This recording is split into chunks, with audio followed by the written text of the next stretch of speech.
Je vous souhaite la bienvenue, chaque jour je développe une thématique pour libérer votre potentiel d'entrepreneur et aujourd'hui c'est notre rendez-vous sur la thématique argent business. Et dans cette courte vidéo, je vais répondre à la question: le coaching peut-il changer votre vie? Et dans notre cas bien sûr, je parle d'un coaching business. Juste avant, vous êtes libre de recevoir en cadeau de bienvenue une séance de coaching, ça tombe bien, une séance de coaching en vidéo offerte, et mon nouveau livre, Les 10 règles de la réussite pour libérer votre potentiel d'entrepreneur. Il vous suffit de cliquer sur le i comme info dans la vidéo ou sur le lien dans la description.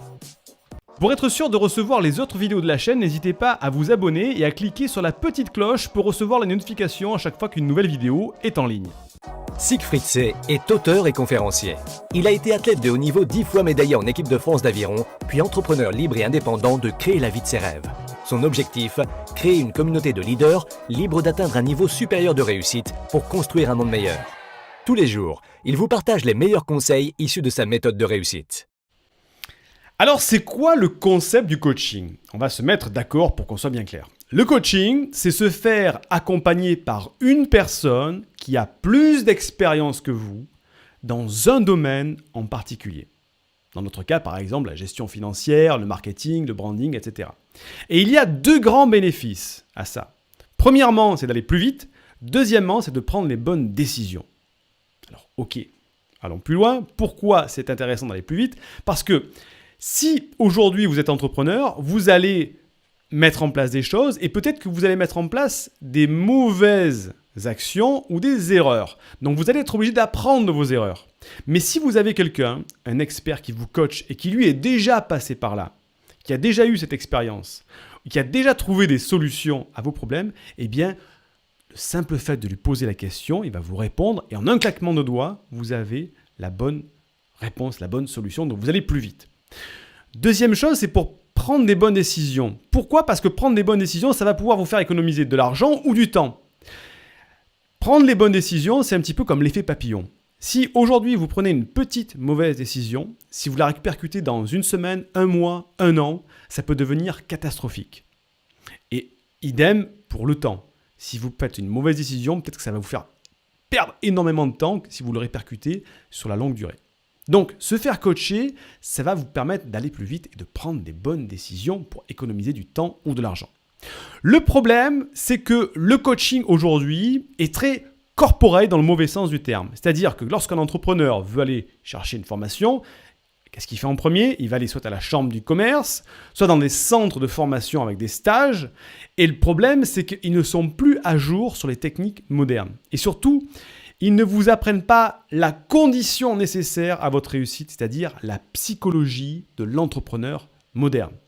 Alors oui, on va vous parler de business plan, d'études de marché, de levée de fonds, de comment choisir son statut d'entrepreneur, de l'étude de la concurrence, etc.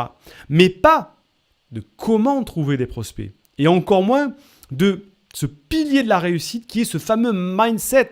Comment prendre une bonne décision? Je vous en parlais au début de la vidéo. Comment prendre une bonne décision? Et par exemple, comment ne pas confondre être occupé versus être productif? Ça nous vient de notre psychologie du salariat dans lequel souvent on est occupé pour montrer à son chef de service, à son patron qu'on fait des choses sans que ce soit vraiment très productif. Un entrepreneur, il ne peut pas se permettre ça. Il faut qu'il soit productif, il faut que son entreprise fonctionne. Donc, il ne faut pas se dire, tiens, je suis entrepreneur, je suis très occupé aujourd'hui, j'ai beaucoup de choses à faire, des coups de fil à passer, si en fait, au bout du compte, vous n'êtes pas productif. On ne vous apprend pas non plus dans ces formations comment séduire le client pour qu'il achète. Ou alors, comment être en accord avec le fait de gagner de l'argent. Ça rejoint le mindset, ça. Aujourd'hui, être entrepreneur, ça veut dire gagner plus d'argent que la moyenne de son pays, par exemple. Il faut être en accord avec ça, sinon ça peut être un frein au développement de votre entreprise, si vous n'êtes pas en accord sur le fait de gagner de l'argent.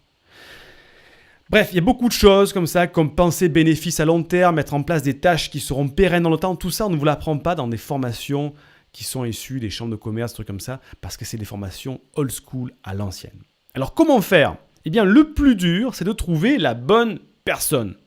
Parce que les coachs les plus compétents ne font plus de coaching en face à face parce que ce n'est pas le meilleur moyen de gagner de l'argent.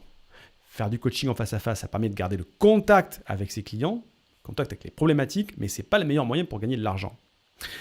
Donc, c'est compliqué, ou alors leur tarif est très élevé, et c'est normal, parce que si vous pouviez avoir par exemple un seul conseil de Bill Gates qui a créé Microsoft, ou de Richard Branson qui a créé Virgin et toutes ses filiales, eh bien ça n'a pas de prix. C'est normal que le tarif soit très élevé, parce que le retour sur investissement est énorme. Donc, parfois, ces experts font des formations, et ça c'est un excellent moyen d'accéder à leurs connaissances. Et si aujourd'hui, vous voulez trouver un expert, trouver quelqu'un pour vous coacher, mis à part celui que vous avez en face de vous, mais je fais très très peu de coaching moi aussi en face à face, je vais vous donner 4 questions à vous poser pour justement choisir le bon coach. Parce qu'aujourd'hui, il y a beaucoup de coachs qui ont des diplômes, mais ce n'est pas automatiquement des bons coachs, parce que des théoriciens, j'en connais beaucoup. Mais des gens qui réussissent, j'en connais très peu. Parce que des professeurs dans les écoles de commerce, il y en a beaucoup. Ils sont diplômés. Mais est-ce que ce sont des bons entrepreneurs? Est-ce qu'ils ont généré beaucoup de chiffre d'affaires? Je ne pense pas, parce que sinon ils ne seraient pas professeurs. C'est le problème du conseiller d'orientation qu'on a souvent au collège ou au lycée. Quel conseil il a à nous donner, ce gars-là ou cette nana-là? Excusez-moi si vous êtes conseiller d'orientation, mais en termes de réussite, vous n'êtes pas l'exemple à suivre. Donc, quand on veut avoir des bons conseils, on ne va pas chercher le théoricien, on va voir l'homme de terrain qui a eu déjà des problèmes et qui les a résolus. Donc, voici les 4 questions à vous poser pour trouver le bon coach. Premièrement, quels ont été ses propres résultats, ou alors quels ont été les résultats de ses clients? Si déjà, il n'y a rien à se mettre sous la dent, c'est qu'il y a un problème, c'est qu'il n'a pas eu de résultats, ou que ses clients n'ont pas réussi. Donc, au niveau de ses compétences, c'est un petit peu douteux. Deuxième question à vous poser, existe-t-il des témoignages positifs de ses clients? Parce que c'est bien beau d'avoir des clients, c'est bien beau de dire qu'on a des résultats, mais si personne d'autre que l'expert dit ça, c'est pas trop une vérité. Hein, parce que tout le monde peut dire, oui, ben moi j'ai des résultats, moi je gagne de l'argent, monsieur. Ok, ben prouvez-le. Mes clients, j'ai personne qui dit ça, j'ai eu aucune réussite avec mes clients. Bref, vous avez compris le principe. Existe-t-il des témoignages positifs? Troisième question à vous poser, sa carrière est-elle longue versus les carrières d'étoiles filantes? Et ça, j'ai appris ça moi dans le sport de haut niveau. On voyait souvent en sport de haut niveau, quand j'étais athlète, des gars ou des nanas qui sortaient, qui brillaient pendant 6 mois ou 1 an. On ne parlait que d'eux. Ouais, il est super, celui-là c'est une perle, il va tout casser, il va être au champion olympique, etc. Tout ça. On le voyait 1 an et en fait, l'année d'après, on ne le voyait plus.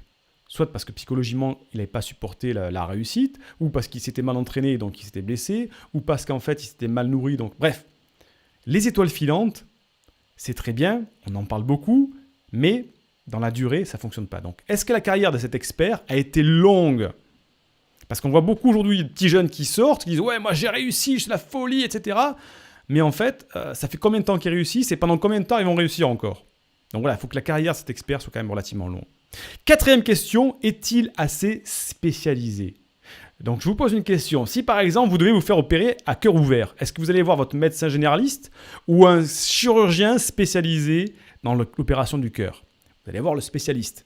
Là encore une fois, il faut que votre coach soit spécialisé. Si vous tombez sur un mec qui apporte des conseils pour tout le monde, pour la réussite dans tout, pour la boulangère, le dépressif, c'est un généraliste, ça peut fonctionner. S'il répond déjà aux 3 premières questions, s'il a des résultats, qu'il a des témoignages et que sa carrière est longue, c'est déjà peut-être quelqu'un de bien, un généraliste. Hein. Mais je vous recommande d'aller vers un spécialiste, quelqu'un qui va par exemple s'occuper, dans notre cas, des entrepreneurs, et dans un second degré, des entrepreneurs qui veulent aller dans le business numérique. Déjà, c'est beaucoup plus spécialisé que quelqu'un qui va aider que les boulangers, par exemple. Bon, bref, vous avez compris. Donc, il y a ces 4 questions que je vous répète. Quels ont été ses propres résultats, le résultat de ses clients? Existe-t-il des témoignages positifs de ses clients? Sa carrière a-t-elle longue? Est-elle longue? Et est-il assez spécialisé? Donc, dites-moi maintenant dans les commentaires si vous avez déjà été coaché et quelle a été votre expérience avec ce coaching pour voir votre retour, justement, ce que vous en avez retiré. Et je serais très intéressé de voir vos réponses. Quelle est la première action à mettre en place tout de suite? Il est indéniable que de se faire coacher apporte un boost dans votre entreprise. Donc, si vous avez les moyens de vous faire coacher, ça sera le meilleur investissement de votre vie. Sinon, trouvez un mentor que vous pouvez suivre et qui vous donnera des bons conseils. Ou alors, dans une troisième étape, suivez les formations d'un expert. Merci d'avoir regardé cette vidéo. Je vous rappelle qu'avant de se quitter, vous êtes libre de recevoir en cadeau de bienvenue une séance de coaching vidéo offerte et mon nouveau livre, Les 10 règles de la réussite pour libérer votre potentiel d'entrepreneur. Il vous suffit de cliquer sur le i comme info dans la vidéo ou sur le lien dans la description et je vous dis à très vite pour la prochaine vidéo. N'oubliez pas de liker la vidéo ou pas, de laisser un petit commentaire parce que oui, je les lis tous et aussi de partager la vidéo à une personne qui pourrait en avoir besoin. Et je vous dis à très bientôt sur une prochaine vidéo que vous pouvez dès à présent regarder sur cette chaîne YouTube. À très vite.